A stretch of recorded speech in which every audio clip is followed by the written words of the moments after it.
Ladies and gentlemen, good day and welcome to Swiggy Limited's Q1 FY26 earnings conference call.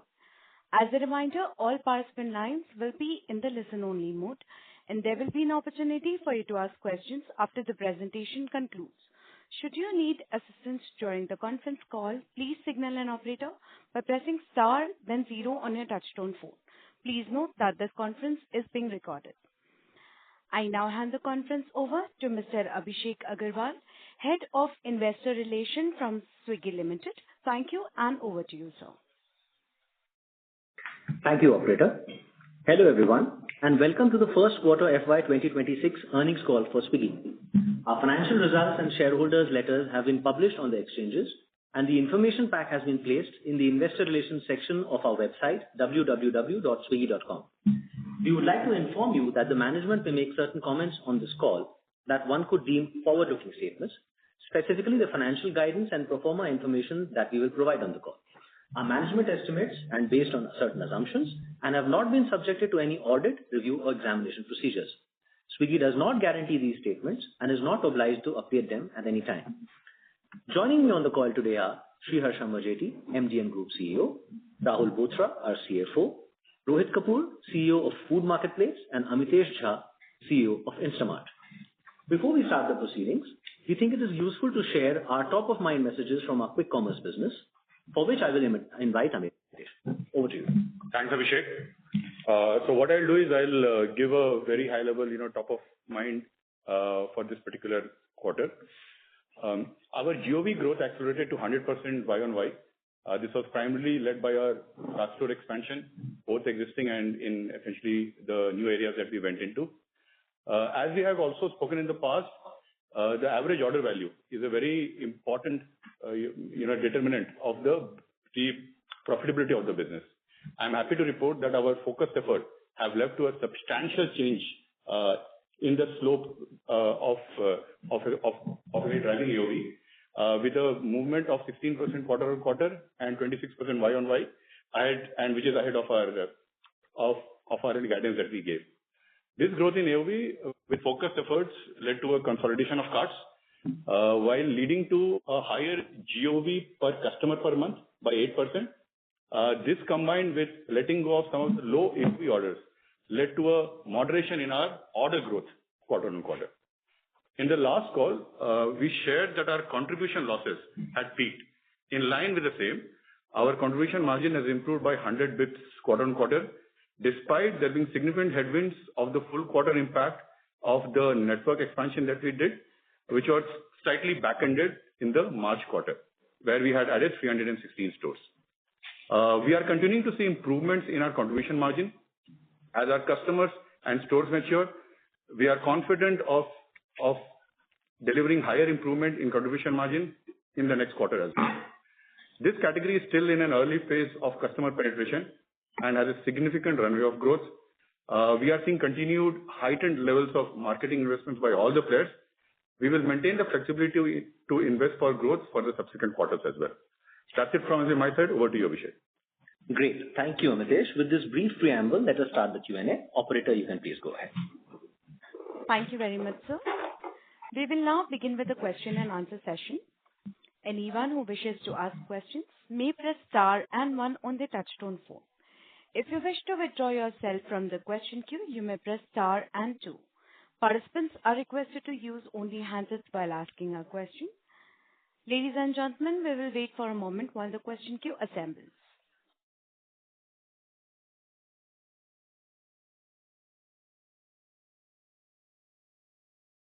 The first question is from the line of Garima Mishra from Kotak Securities. Please go ahead. Yeah, hi. Thank you so much for the opportunity. My questions are on the Instamart business. The first one, Instamart has shown a significant AOV improvement, as Amitesh you just highlighted.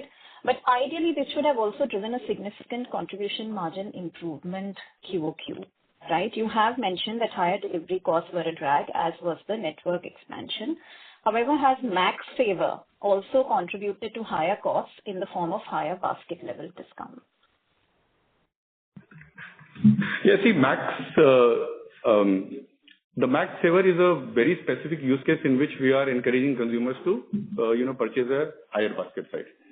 Yes, there is in terms of contribution or in terms of the take rate for those specific orders, it is lower than what you would have for a smaller basket. The way we see it, Max Saver is a habit. What we have seen is that there are a lot of customers who have been habituated. There is a 28% MPO penetration for Max Saver, and we see those customers coming back again for Max Saver orders. That habit formation is something that we have done. In the subsequent quarters, we will make sure that there is significant investment from a lot of ecosystem players to make sure that it becomes more sustainable. So in the initial phases, we see that as a slight headwind for our overall visit take rate, but in the long run, it will have a substantial impact for our contribution margin in the future. Is there any quantification we can provide for how much Max Saver may have impacted your contribution this quarter? Yeah, so Garima, Rahul here. We will not provide specific, because it is competitively sensitive. However, as Amitesh had mentioned, it was important for us to make a pretty hockey stick jump in our average order value, right? And as you know, this is a key KPI for ultimately the overall network profitability to get established. What we have meaningfully done in just one quarter is to change this trajectory in a significant manner, right? So 26% year-on-year growth on our average order value means that a lot of customers are now starting to move not only their grocery purchases, but also their household wallet to this proposition. So we remain very confident of our ability to monetize on this channel. While there could be some bit of investment that the platform needs to do to create this habit, over time we will be able to continuously reduce this and get to the stated objectives. As we had mentioned, also the contribution margin, we remain steadfast. Our ability to improve that remains very high. Even in the quarter gone by, we've added 240 basis points in our overall monetization efforts, including the reduction of some of the subsidies. At the same time, there were a couple of headwinds around the full quarter cost. So our guidance remains that we expect to get to contribution margin neutrality between December and June quarter of calendar year 26. And towards that, while we made 100 basis points improvement in the previous quarter, we actually expect to make even higher, contribution margin improvement in the current quarter. So all of this improvement is not back-ended. Got it. Second question, again on Instamart. How are you thinking about the pace of store additions over the next few quarters? Will it be in, sort of similar to what we've seen this quarter? And second, on fixed costs, which lie below the contribution margin, you have mentioned these costs may not decline, and I understand why they may not.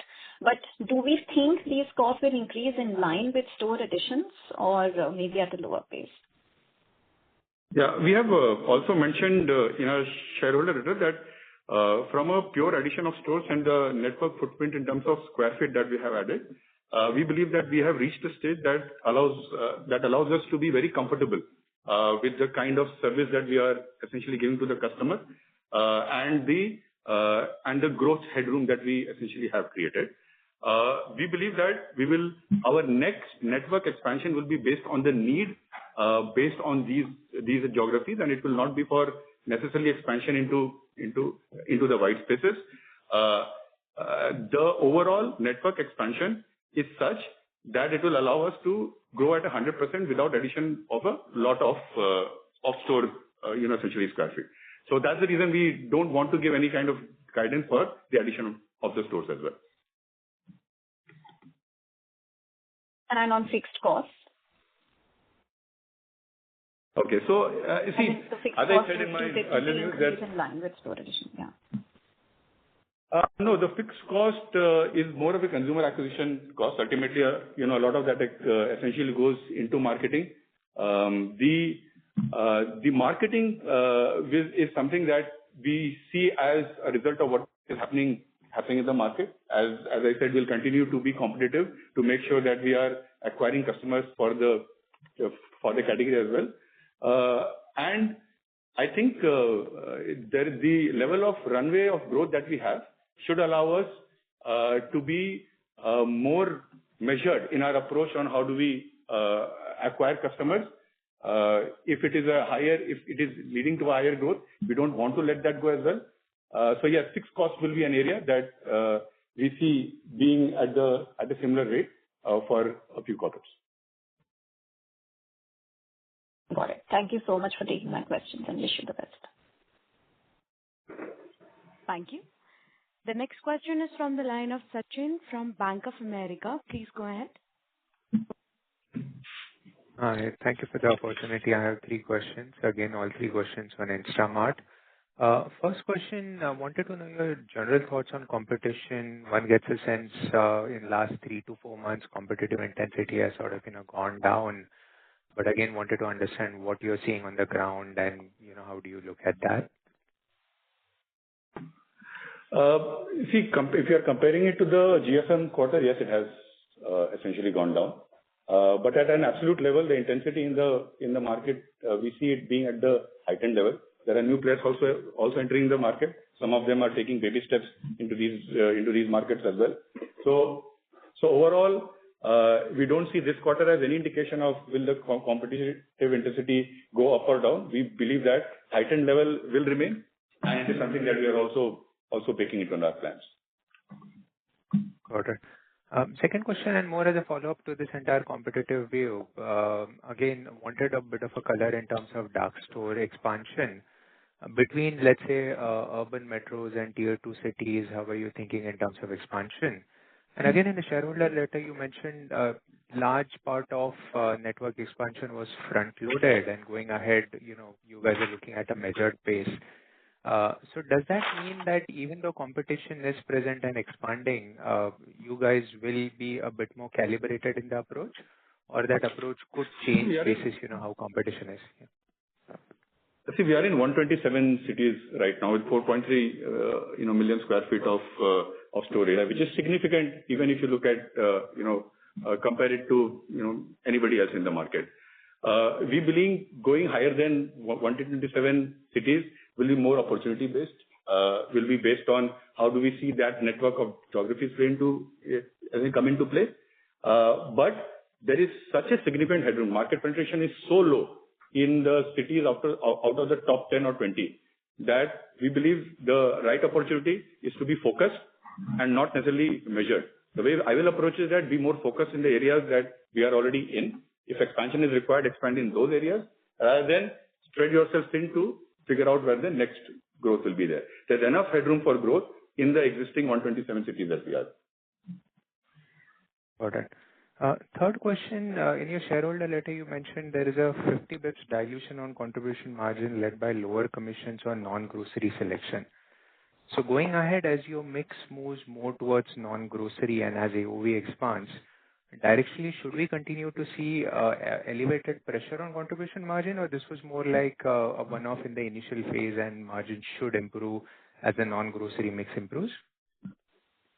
Yeah. Sachin, Rahul here. I think obviously this was our first focused effort in trying to improve the non-grocery selection. Overall, over the last couple of quarters, we've also mentioned that our selection where we were probably lagging a little bit are now in most parts ahead of even the available selection from competition. So there is an effort that is required to be able to build the relationships, etc. And over time, we will see monetization continuing to increase, including in the non-grocery part. So the overall mix, as we said, is also net positive, because if you look at the absolute contribution that you make in these larger ASP selling items on non-grocery, more than makes up on the percentage margin. So we think it's going to be a calibrated approach. There's going to be advertising dollars that will also start getting unlocked as our overall share of this pie increases. So we should not expect that there will be a continued headwind. This is more of a one-time effort and the significant movement that we have been able to make. And over time, this will mean that we will go back to more category margins. Got it. And lastly, just a curious question. You have a standalone app on Instamart, and then there is, combined super app out there. When you look at your incremental consumers who are coming on the quick commerce service, is it more on the standalone app or is it mix? And how to think about this? Mix. Yeah, it's a mix. The way to think about it is there are two ways we acquire consumer. One is from our existing app, who have never transacted on Instamart, and the other are those who are independently coming to the app. So it's a mix the way we approach is that whatever works best, best for the end consumer is what we use, and that has been the way for our success also as well. Got it. Thanks a lot. Thank you. The next question is from the line of Abhishek Banerjee from ICICI Securities. Please go ahead. Hey, hi. Thanks for the opportunity. My first question is to Amitesh. So great job on the AOV improvement. But trying to understand what can be the mix of non-grocery items going ahead. I mean, can this go up to 25% or 30%? You could give some clarity on that. And with regards to the number of orders, which we have seen moderate because there was some grossing up of orders and max saver, etc. But how will you drive order growth going ahead? If you can talk on these two things, that would be really helpful. Yeah, sure. You see, over the last year, if you look from Q1 FY25 to Q1 FY26, we have grown from 6.6% to 18.5% of the non-grocery business. That will keep on going up. We look at it as a business in which I'm sorry to interrupt you. Mr. Banerjee, I would request you to mute your line on webcast. There is a follow-up.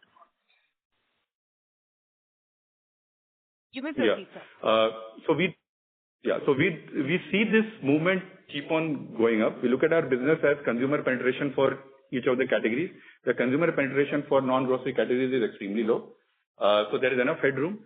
You can expect these numbers to go up. We will not want to give specific guidance, but we believe that this upward trajectory will keep on going up for the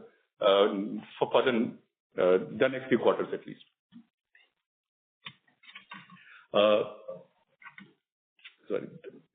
Sorry, what was the second question? Yeah, so I was trying to understand, as this mix kind of improves, how do you kind of build out, your assortment further? As in, will this? So you are already talking about a large proportion of your metro audience having 30,000 SKUs. Right. So will that essentially drive it, and how do you increase the number of orders that are coming per empty?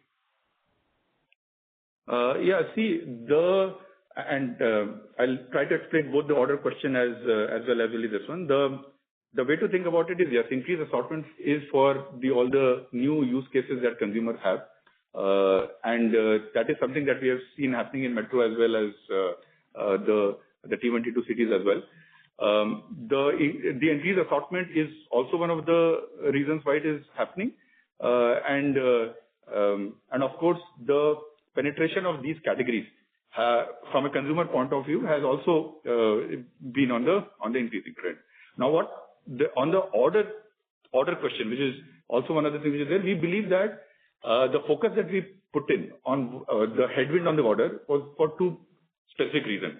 The first reason was that obviously we had acquired a lot of new customers at the end of the last quarter. That led to a significant initial stage in which we saw a lower order contribution from them. The second thing is what we did is also kind of removed a lot of low AOV orders that was not accretive to our business.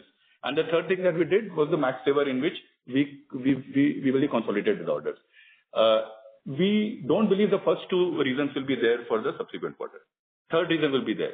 So the numbers will go up, but the focus will be to make sure that the average order volume on the max saver side, we don't reduce. We are seeing a higher retention on the max saver orders as well, which is the reason why we are very confident on this specific approach as well.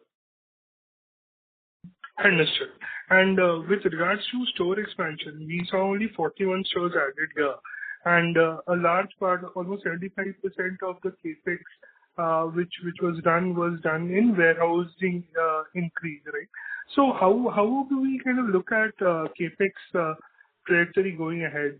If you can give some broad guidelines on that. Sure. So I think on the dark store side, as you've seen, the quarter four of the previous financial year is where we expanded the network as the largest. And even in the previous call, we had mentioned that going forward is going to be measured and derivative of growth versus us planting the flag, because we believe that we have the network density and the overall geographical presence already established. So you should see this more of a measured approach on the dark store expansion. However, if you look at the the overall capacity of the network that we have, with the current, say, 4.3 million square feet of warehousing of the dark store space that we currently have in the market, we can potentially even grow twice from where we are without having to add any store, right, theoretically. So this basically means that there's not a lot of leverage that we will get as we scale from the existing network. Now, coming to the warehousing side, again, due to the fast growth that we have seen, which is 100% plus over the last couple of quarters, we've had to necessarily expand our footprint on the warehousing side, especially in the larger metros. A lot of that work has been completed, and some of it will be done over the next couple of quarters. So as we have mentioned, it will be a more graded expansion of capex investment from here on, because the capacity expansion is largely being done on the warehousing side also. Understood. That was very helpful. And just one last question from me on the food side. So again, another very solid performance in terms of 18.8% yearly growth. Right. So are you seeing any change from the competitor in the food space? Are you seeing them becoming a little more aggressive there with new management, etc.? So hi, this is Rohit here. Look, I think food delivery is highly competitive always. So we don't watch it from an internal management lens of another company. On the point, we don't have any information more than you have, right? So I think while we remain competitive, we are very focused, but no, I think that hasn't really figured much in our scheme of thinking or our decision making or anything of that nature. Right. Thank you. Thank you. We'll take the next question from the line of Sudhir Guntupalli from Kotak Mahindra AMC. Please go ahead. Hey, hi team. Thanks for the opportunity. First question, follow up to what Abhishek was asking on the AOV increase trend. Is there any seasonality in the current quarter which would have helped the very sharp increase in the AOV apart from the factors which you had already called out? I'll take that question. No, absolutely not. This is all based on the effort or the shaping that we have done for our business. Yeah, thanks, Amitesh. And maybe a question to Rahul. So if I look at your larger competitor, the cost structure of Instamart is very similar to the cost structure of their entity, with the only exception being a dramatic differential on the AOV front so far. Now that you have seen a very sharp convergence of AOV in the current quarter, and you are just about 8-9% lower than where they are, is it fair to assume that the rest of the profitability structure items will fall in place with this kind of an AOV increase? Yes, thanks, Sudhir. I think if you look at the overall, say, cost in the business, right, there are these variable operating costs. There are, nature of, say, fixed costs that we incur in the business, as well as some of the below the, contribution margin costs, right? And Amitesh talked about the below contribution margin costs. If I were to, kind of look at our own trajectory from here on, right? One of the big spikes that we had to do was on the average order value. It's a key determinant, as you know. At the same time, not all the benefits could have been accrued during the same period when the habit formation was being made. So we have started the journey. This 26% growth does not mean that we are calling out that, we will not grow further. We continue to have the ambition to keep scaling the average order value as the overall mix increases, as the consumers start moving the entire, household wallet, a large part of that household wallet to us, which we are seeing in the very, very sharp increase in our GOV per user metrics also. So from here on, we believe that there is enough, room for us to continue growing the average order value, and monetization necessarily follows immediately post that.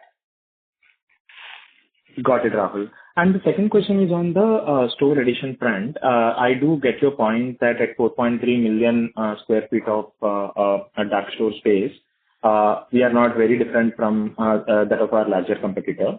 But if I look at it, let's say having more stores versus having fewer and larger stores, so how do you see the trade-off happening, especially in terms of the density of the network and your ability to reach the customer within that promised time of 10 to 15 minutes? So I understand you are focusing on a larger store footprint and you have added quite a bit of them in the last 4 months.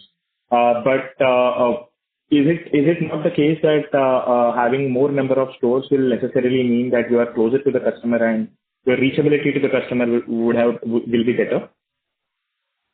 Yeah. See, the way we build our network is based on our ability to, deliver our orders for our consumer base at under 10 minutes. And if you look at our metrics, whatever we have done as benchmarking internally as well, we see that we have an industry best, service promise for speed for the end consumer. So first of all, our network is there that allows for it to essentially happen. Second thing is that there are various ways in which you can expand your network continuously, specifically if you want to add a lot of non-grocery assortment. One of the ways is to have larger stores versus smaller stores. The approach that we have taken is to have larger stores so that ultimately there is a basket benefits that also accrue because of that. We will continue to be on the path, and we believe that model that allows ourselves to be larger store, more number of continuous carts, as well as making sure that we are doing all the deliveries within 10 minutes is a network that we are in already, and that's the reason we feel very extremely confident about as well. Thanks, Amitesh. Last question to Rahul. Any indication on the monthly EBITDA loss at Instamart for June month? And what would have been the payroll increase, annual appraisal cycle impact for Instamart and for food delivery business in this quarter compared to the March quarter? No, I think we have called out that the overall increase that we have seen below CM costs, a little more than half is actually due to the appraisal cycle. And that's something which from here on will start giving us, leverage, right? Because that's behind us. In terms of the EBITDA, I think we have talked about the contribution margin improvement trajectory and remain steadfast on being able to deliver it in the time frame that we have given. We've also highlighted that our pace of expansion in the CM margin or the CM margin negative reduction will be higher, which means that you should start baking that in. In terms of absolute EBITDA, would be hard to call out, right? Considering we are still very early stage in the quarter. We still don't know about how much more competitive intensity is going to increase. What is going to be the overall user additions that the category is going to see in this quarter. So we will remain a little bit flexible. So don't want to box ourselves into a specific guidance on that. At the same time, no, Rahul. So I think I was asking for the June month, not July month.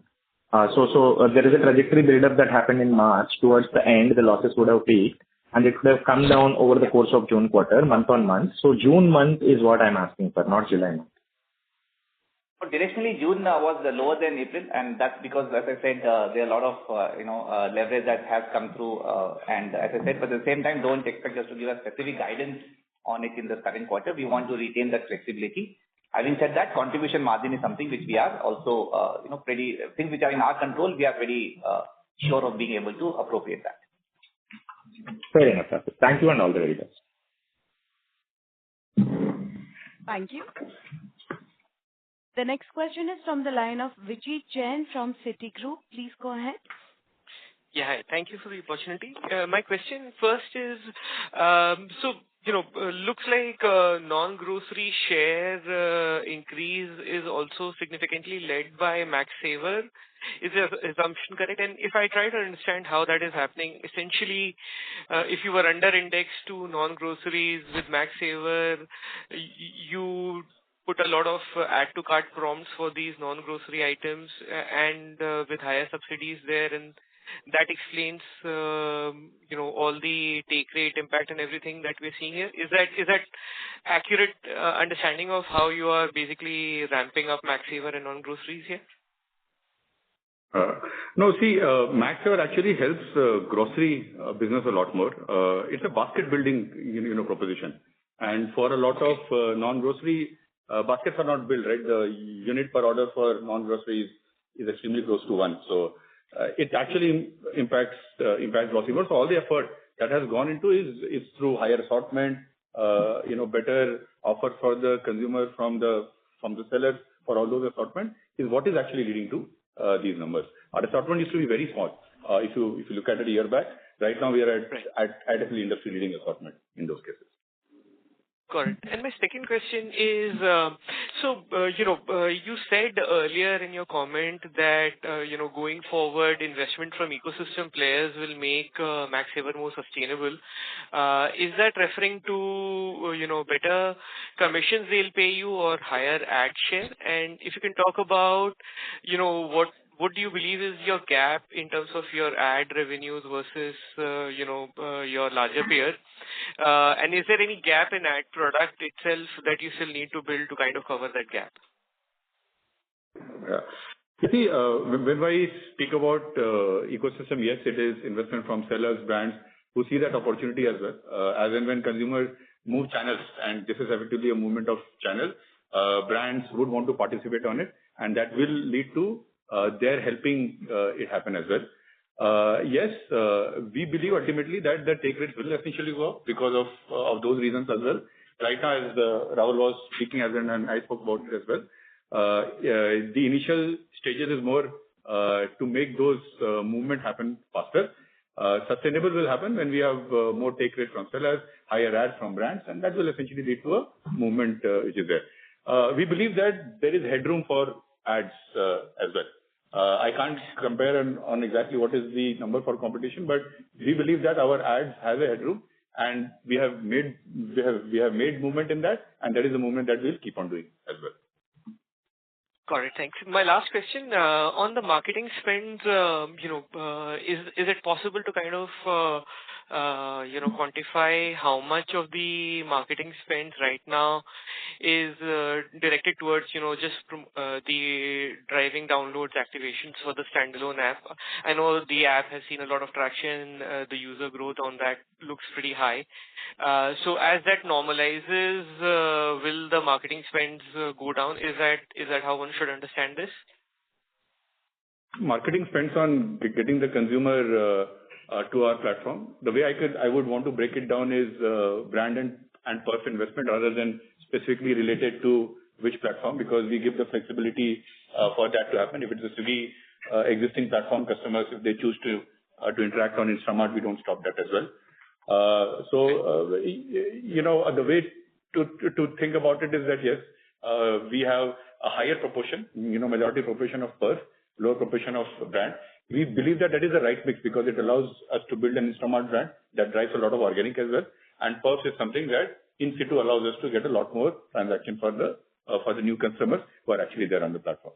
So I don't want to break it down necessarily into Instamart app versus Swiggy app. We leave that flexibility to the end consumer. Okay, sure. My question was actually just on the marketing spends, whether it is being directed more towards the Instamart standalone app. But yeah, thank you so much. Thank you. The next question is from the line of Gaurav from Axis. Please go ahead. Yeah, hi. Good evening, everyone. Just wanted to check on a couple of things. Firstly, on quick commerce. So, while we understand that the capacity which has been built is good enough to, almost double the GOV, but, the competition in terms of just the footprint densification is going sort of much ahead.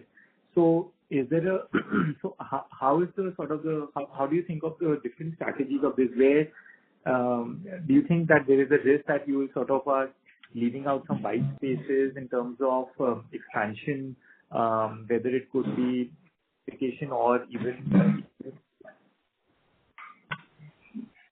Hey, hi, Harsha here. I think ultimately, as Amitesh had already talked about, there is a certain specific TAM in the top cities that we've already expanded into, which we're most excited about growing our franchise quite strongly. And as for densification, ultimately the question is, how does densification help? Densification helps in your ability to serve the consumers faster. And as we'd already mentioned, we continue to have a good advantage in how we serve our consumers on delivery experience, and we're not going to let that be a reason for consumers to not be happy with Instamart. So the moment for us is how are we serving our consumers? We don't see this coming in the way of serving our consumers. Just on the food part, right? We obviously are seeing activity. There is new competition, right? And also the existing guys also to be trying to sort of ramp up to push up the growth a little bit. Are we seeing like some sort of higher competitive intensity in, say, couponing, marketing? Have you started to see that on the food delivery side? So far, there has been, as you know, there have been talks about one of the players entering the market. That has not happened yet. So, but in terms of just overall competitive intensity in the market, last quarter was as competitive as ever, right? But it was nothing unusual, I'll say. But do you think that in the quest to sort of push up the growth, even now you're not seeing any sort of change versus say 1Q in terms of the underlying competitive trends? I think what I can answer is that from our perspective, given the nature of this category, I think category creation happens across players, right? So for us, it is very clear that we will want to continue to experiment and expand into, for example, affordability. You've seen the 99 store launch, right? Or on speed, which is through Bolt. So irrespective of competitive incentives, I think the responsibility of expansion of the market, because if you look at, we have come in at about 18.8% GOV growth. We'd love to see this trend slightly higher in the future quarter. This was our second highest growth quarter in the last 2 years, I think, or 8 or 9 quarters. But we'd love to see this higher. So that hunger is there in the team to continue to push the boundaries there. And it helps that we remain in the competitive category always on where nothing is taken for granted, right? We show up every day and do our best. So, but just to tell you, in terms of, if you ask me if this AMJ from a competitive standpoint was very different from the last AMJ or the last OND or last JFM, I won't say so. The intensity was pretty much similar. Just the last question on Bolt. You mentioned that it's in terms of order volume, it is upwards of 10%. So from a GOV perspective, how do we think about it? Obviously, it's coming with slightly lesser AOV, but are you seeing like a higher frequency over there? Look, Bolt has remained in the range of 10 to 12% order contribution. And what we are seeing here is it has only very limited sort of impact on AOV, right? And so it at a platform level, it is not significantly dilutive, right? On the other hand, because the delivery radius is much lower, the delivery costs are lower. So the economics are actually quite close to the platform average. There's no compromise on that. Today, we don't monetize anything on Bolt. For example, either from the restaurant side or from the partner or customer side, Bolt operates from monetization angle similar to the platform. So those opportunities exist in the future once we have created enough love for the service. But it is not something that we within the range that is operating, even let's say it was 5% point higher, would I worry about the impact on managing contribution margin because of that? I think that's not the situation. Just one last question, a little bit tangential, right? In US, we are seeing some, the food delivery companies alluding to impact of certain medication, on the eating out sort of frequency or ability of users. Is that something which you think can sort of impact here as well? I think, Asha, here, honestly, even from our conversations with players in the US, it hasn't impacted even them in a big way. So I think the answer here is wait and watch. Thank you. I think this is one where probably the impact is further ahead on the hype cycle than reality. Yeah. Thank you. Thank you. The next question is from the line of Aditya Soman from CLSA. Please go ahead. Yeah, hi. So two questions from me. Firstly, your competitor is moving to an inventory model. Do you think that confers them any sort of substantive advantage or and any plans from your perspective to change the way you manage your inventory? And the second question is on your rider apps. So if today are the apps from the rider side completely different for Instamart and for food delivery, or do you or is there an overlap, and do you see any advantage in that overlap if there is? Thanks. Sure. See, first on the current model that we have, we work with sellers, seller partners on our network. Currently, due to say the overall domestic ownership that exists in the we cannot do a inventory-led model, right? Having said that, if you look at since our IPO time, our domestic ownership has continuously kept increasing. So we have more than doubled our domestic ownership to now crossing 40% in a very short time with increased participation of domestic fund houses. So there could be a natural evolution that at some point in time in the future, we may consider, our ability to also open up the, inventory-led model, business model. In terms of,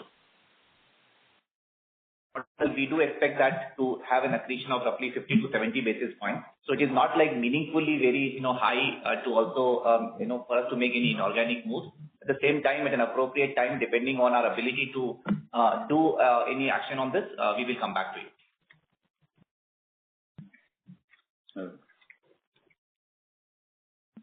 On the delivery rider app? Yeah. Yes, on the rider app, we have a unified app. It's the same app which is used for both food and Instamart. Having said that,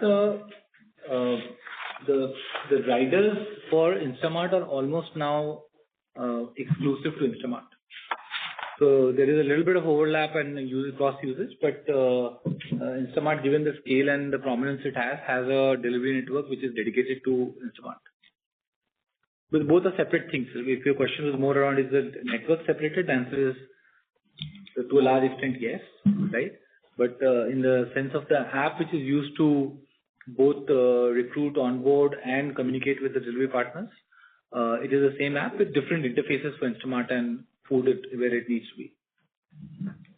Understand. So in some ways, it's like the combined app, right? Where you'll have a different tab maybe for riders. That's correct. Platform. Understand. And then could the riders, I mean, at the same time, they may not be on both platforms, but could the same riders then still be on both the platforms at different points of time?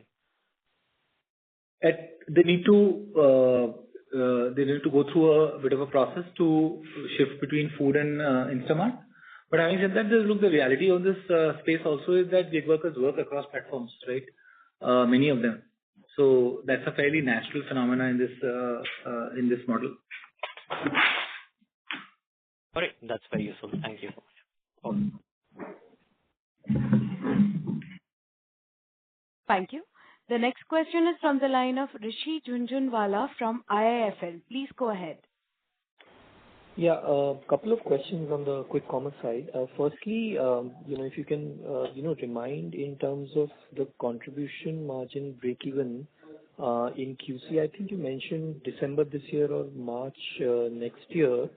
Does that still hold true? And in case the competition eases off dramatically over the next 6 months, the potential benefit from lower promotional expenses, are you going to use it to try and expand some of the market share initiatives that you are taking and keep the trajectory of or the target of break-even intact, or you can potentially reach that higher as well, earlier as well? So no, our guidance was, between say December to June 2026, so quarter. So that's something which we had laid out in the previous call, and we are maintaining that guidance. So as you have seen, that journey has already begun.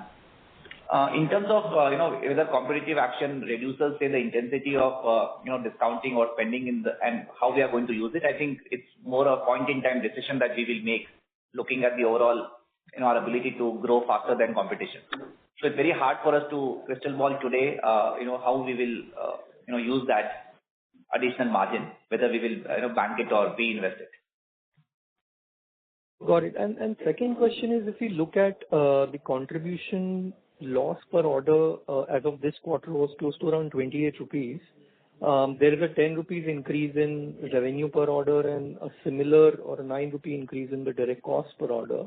If we were to take it down to zero in the next 3 to 5 quarters, just trying to understand which part, whether revenue per order or cost per order, will be the bigger determinant or driver of that. So it's 2 to 4 quarters because we have in terms of our guidance. So that's the first. So I think there are both the monetization on the take rate side, you will see that improving, and also there is the leverage on the fixed cost and the operating cost side due to the basket building that we have been able to both demonstrate in the previous quarter as well as going forward.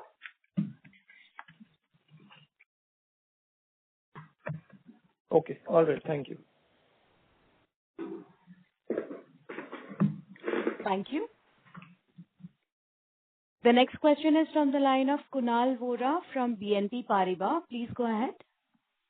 Yeah, thanks for the opportunity. On food delivery, how should we look at the margin trajectory from here? This quarter, you saw a dip. Was it largely because of lower rider availability and link cost?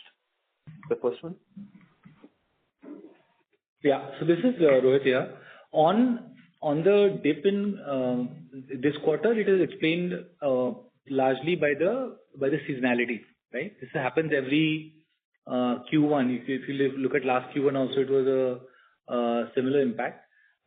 This is a season where the rider availability is structurally, we don't see issues with rider availability. It's a season where harvest season is there and some other impact comes through. And we do have to invest a little bit more on the rider side to keep the fleet in line with demand. This we expect to correct back, and we are continuing to stay on our guidance for 5% EBITDA margin in the medium term. And the time frame for the medium term will be? We are not guiding to a particular quarter on this right now. Okay, understood. Also, can you share your thoughts on the new players entering quick commerce and what are the challenges they face, and is that a risk? Aggression from new players, is that a risk for your contribution break even over the next 3 to 5 quarters? Yeah, Sanjay here. See, I think this category will keep on seeing a lot of heightened competition. We saw one significant player entering last year. We see another significant player entering right now. If you look at the history also, it has not had a significant impact on the growth of the top players in the quick commerce because it's a very important hyperlocal assortment play plus the right kind of offer for that particular hyperlocal area plus building a supply chain that can address hyperlocal, which is like 3 kind of capabilities that are harder to build. So we'll keep on seeing a lot of competition coming in. Their ability to make an inroad in the market will be lesser. So the way to think about it is that is not the defining factor of heightened competition. We still believe the top players in this particular area will only determine the investment in this market as well as our ability to respond to that. Understood. So irrespective of the competitive intensity, you still feel confident that 3 to 5 quarters you should be able to break even. Okay. And lastly, on platform innovations, the losses have increased while revenue has decreased. Can you help me understand this? Yeah. So largely the investment there is on the our initiative around the 10-minute version. Yeah. And how's it done? How's it done? So this is our initiative where we have. So Harsha, you would like to add? Yeah. Hi, Harsha here.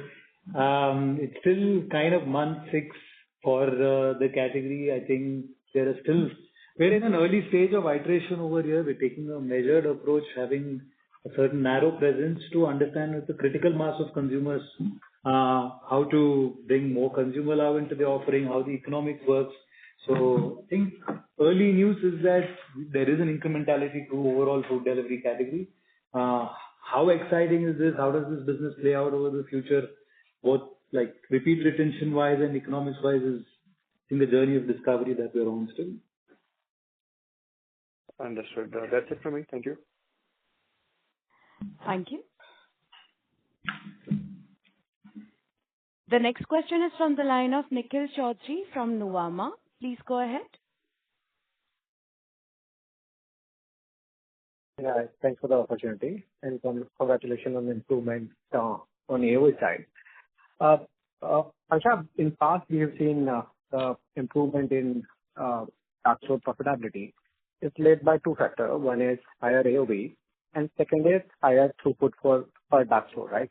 While AOV increased this quarter, we have seen significant dip in throughput per dark store. So is it some trade-off which happened this quarter? Why I'm asking this is because of some of the change in policy in last quarter we have seen on your platform, that you started charging search fees, range fees per order below 449, 499. So in a way, is it fair to assume that, customers clubbed some of the order, which led to higher AOV but lower order per customer or lower platform frequency? Hi, Nikhil. This is Abhishek. So, two reasons. One is, of course, we added a lot of stores in the last quarter, and that too significantly back-ended. As we've written in the shareholder letter also, almost 150 stores were added in March itself. What has happened is that the full impact of those stores, which of course are not contributing as many orders for the full quarter, has dragged down that number. It is just that. The second is, of course, we've also let go of some low AOV orders overall. And then the third impact that you mentioned is around cart consolidation because of Max Saver. All three taken together is the reason why you see that the number in itself is sub 1,000, and which also gives us the capacity to be able to grow without needing too many more stores. Got it. Fair enough. Now moving to improvement in contribution margin. The 16% increase in AOV should have led to 100 to 150 basis point increase in your contribution margin, right? Assuming let's say 55 as a delivery cost on 550, 540 as a AOV, right? So is it fair to say that large part of this benefit is now transferred to Max Saver users to generate the habit for now, and that will continue at least for coming quarter for the habit to sustain? For the initial stages in Max Saver, habit formation will require some incentivization for the consumer that we were doing at that point of time. Otherwise, a hockey stick like this won't happen. That said, we have seen improvement in the Max Saver order profitability itself over the quarter in question, and we believe with the ecosystem investments, ultimately, our need for investing for the consumers will absolutely go down, and you see that in the results for the subsequent quarters as well. It is already on a downward trend. It will continue on that. Got it. Thanks a lot for that. The last one on Bolt side. Last quarter we highlighted contribution of Bolt in 12%. This time you mentioned it is there higher than 10%. So have you seen some decline in overall contribution in Bolt? Was there some seasonality, or this is just the normal quarterly anomaly and you expect Bolt to bounce back going forward? I think it has stayed in the same range. I think what we have done in Bolt over the last quarter is we have improved the consumer experience a lot more, right? So this is a highly operationally complex service to run. So we worked on two things. One is working a lot with restaurant partners to improve the readiness time of items, right? So cut fat orders. So there are a certain part of the orders which were not very aligned to the speed promise, right? So we cut it out, and also from our side, we improved delivery operations to improve the overall compliance. So I think this quarter we have taken to just improve the offering to a far more loved offering from the consumer side, and the results are showing. But the OC remains range bound. We'll also keep it to a certain range given the nature of the service and our ability to operate, because it also cuts out LM, right? So the way Bolt operates, it operates in a certain LM, and the density will grow over time. Got it. Makes sense. Thanks a lot for that. Last one from my side is on Snake. Snake side, I think between the Bolt and Snake, using between the Bolt 10-minute and your own Cloud Kitchen app, are we of belief and going more aggressive on, let's say, third-party 10-minute delivery, while our competition is more focusing on their own 10-minute cloud kitchen delivery. Is it fair understanding that we are more focused on the restaurant-led model while they are more on their own cloud kitchen-led model? No, I think at this point we don't have any biases around this is higher than that. I think it's a journey of exploration for us. We believe that if you're able to actually make restaurants deliver faster, that model, overall food delivery through restaurants, is a confirmed one. We believe that to push the boundary there, it is important to continue getting faster and faster. But the case for snacks is a different one. It opens up an entirely new consumption occasion for low involvement snacking and eats of that type. So we don't have any specific biases internally on this or that. It just happens to be that both of them are at different stages of discovery. Bolt is a relatively more deterministic operation where there is a certain operating model and you use it to grow your business incrementally. But snack is a wholly different 0 to 1. So our investments in each of these are going to be just a function of the stage that they're in. Got it. So we are continuing to, like I said, we have a presence in 2 cities and we're going to continue playing to understand what the consumer love markers are and how the economics is going to shape up eventually. Got it. Makes sense. Thanks a lot and good luck for coming period. Thank you. Ladies and gentlemen, this will be the last question, which is from the line of Ashwin Mehta from Ambit Capital. Please go ahead. Hi. Thanks for the opportunity. So 2 questions. One, so our FCF burn over the last 2 quarters is almost 2,800 crores. Our cash is more or less 2x of that. So would we need to raise equity or maybe monetize our Rapido stake to beef up cash?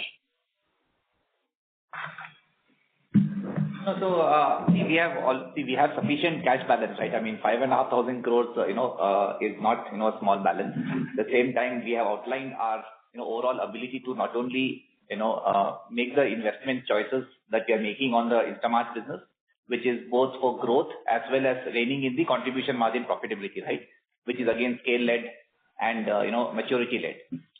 So from here on, we do have a strong balance sheet.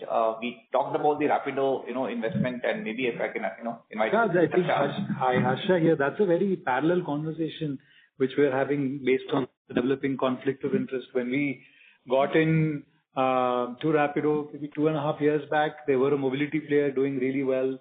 We wanted to partner with them on that journey, and even as early as back, we've had some conversations around potentially doing a partnership in food delivery also. Unfortunately, that didn't materialize and they've decided to get in the business themselves. Now, that's just a wedge that has made us take notice of the conflict and therefore we're planning to go separate ways on this.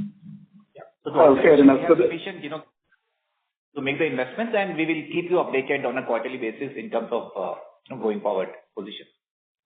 Yeah, and thanks for the clarification. So essentially, we don't need to raise the equity. And secondly, in terms of the order growth in QC, at just about 4%, that's an 8-quarter low in terms of order growth. So was cannibalization of your normal orders to Super Saver so aggressive? Because the assortment increase, as you already mentioned, should have given you 1 per unit kind of order increases. So just wanted to kind of understand that better. Yeah. See, of course, when somebody is ordering in Maxer, their basket size for the month or whatever, the spend for the month won't go up. It will still be at the same level. So it is not 100% cannibalized, but there is definitely a consolidation of orders that happens because of Maxsaver. See, in general, the reason why we look at order per day is because we believe that leads to higher retention as well. What we have seen that Maxsaver more than sufficiently compensates for that. The people who use Maxsaver have higher retention in general. So our belief is that this is the right way to approach both basket building for the end consumer, making sure that they get great offers, as well as making sure that they come back to our platform again and again. So yes, that is one thing that we want to do. And the other thing is we also didn't want to have a lot of low AOV orders that were actually detrimental to our overall, P&L as well as the quality of the user. And that's one choice that we did in the same quarter. And that is the reason you see a, double impact of that. And which is what I said, this has essentially bottomed out. We will see a higher number, going forward. Sure. Thanks a lot and all the best for the future. Thank you. As that was the last question, ladies and gentlemen, we will conclude the question and answer session now. On behalf of Swiggy Limited, we conclude this conference. Thank you for joining us, and you may now disconnect your lines. Thank you.